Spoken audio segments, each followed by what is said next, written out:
Okay, now I know that was a little long session, the last one, but buckle up, this one will not be quite as long. It's about establishing the right relationships. When you see yourself being a successful investor, what else do you see? There's somebody else in that picture. And yes, you got to put together a team.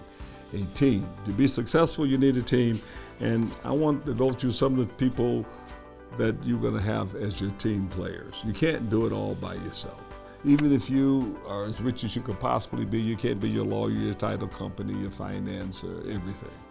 Let's look at it like you got to build these relationships, and the kind of relationships you're going to need.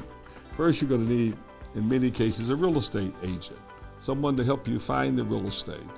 You may be able to find it yourself, but it's a good idea to talk to several real estate agents, and you could call them up and have a chat with them. But how about if you dropped by their office? How about if you took them to lunch?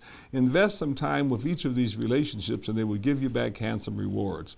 So real estate agents are very important. If you're going to take and borrow money, you're going to need to have mortgage brokers or a relationship with a mortgage company or a bank that lend money. If it's commercial, it's mortgage brokers that you're going to deal with. They deal with a variety of finance companies. If it's residential mortgage, you can deal with even an online lender if you have the credit scores and things you will need. But most important is get to know your mortgage guy or lady, because you're going to find out what their criteria is, and you want to find out how you can leverage the relationship better. Like, for example, they want 20% down, but they will allow the seller to pay all of the closing costs.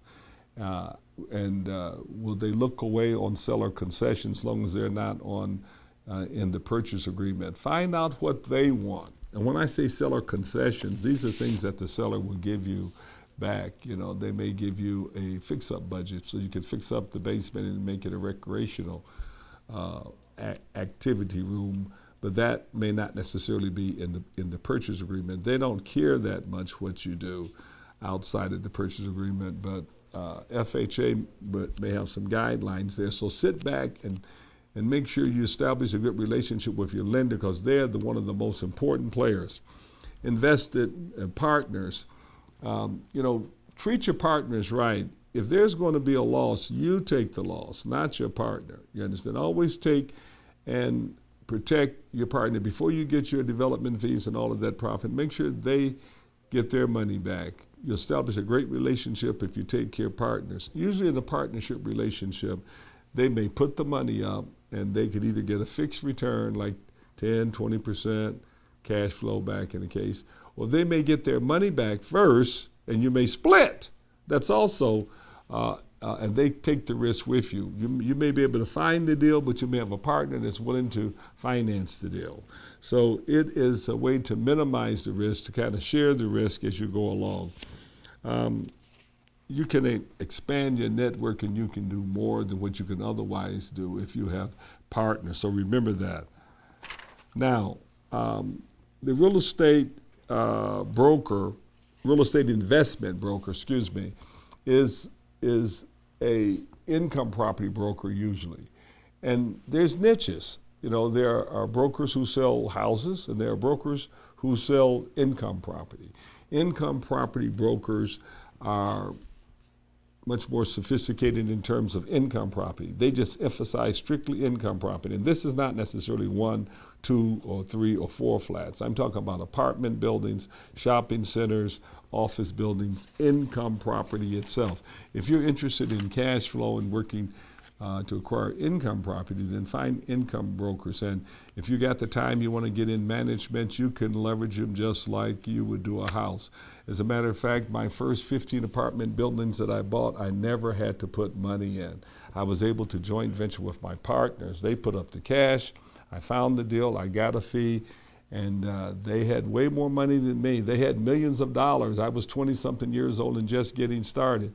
But they would put the money in the bank, and then we would take and get a loan for the entire down payment, and we would use their money in the bank and the property itself as collateral.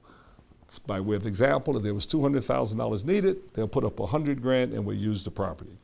The appraiser, you want to find good appraisers that trust you and you can call on them today. You may not have that option to figure out who the appraiser is on a residential. Dodd-Frank would not allow it, but on commercial applications, in many cases, the bank will say, well, give me a list of appraisers and we will select. And you give them the list, and you can kind of let them know which ones you like the most. And 90% of the time, you'll end up with the appraiser that you want. But it got to be someone that kind of shares your thoughts, that have kind of drunk the juice too, that you think is fair. Some people who are not familiar with areas, they are reluctant to give you the full valuation that you should otherwise have. The title company, this is very, very, very important. Take your title company, lady or gentleman, to lunch, because there's a way that you can, in fact, put deposits down without having them deposited during the inspection period. No one in their right mind is going to take a risk with you during a period when you're at risk. That means that you've looked at it, your inspection period is over, and the money goes hard. Get you a title company that you can work with, and you stick with that title company. They'll know you, they'll know all about you. You don't want brand new title companies underwriting you, especially if there are some issues that you may have. The title company may have figured out how to get around your tax lien or something like that. So also, finally, you need a mentor, a coach. Do you have someone in your life that have inspired you, that know about real estate? If you do, you want to work closely with them. I was lucky enough to have a great mentor, a gentleman by the name of Herb Tyner and a guy by the name of Charles Grenadier. These are just some of the names that mentored me as a young man going into business in my early 20s. And they took me all the way from where I was to financial freedom. Find your great mentor. If you do not have a mentor, guess who your mentor is? Take one guess. You're looking at them. That's right. We have a goal to create the next generation of developers that's going to see to it that our communities are rebuilt, and that and who can create wealth for themselves and their family and for future generations. This is a wrap on the first book, which is Getting Ready.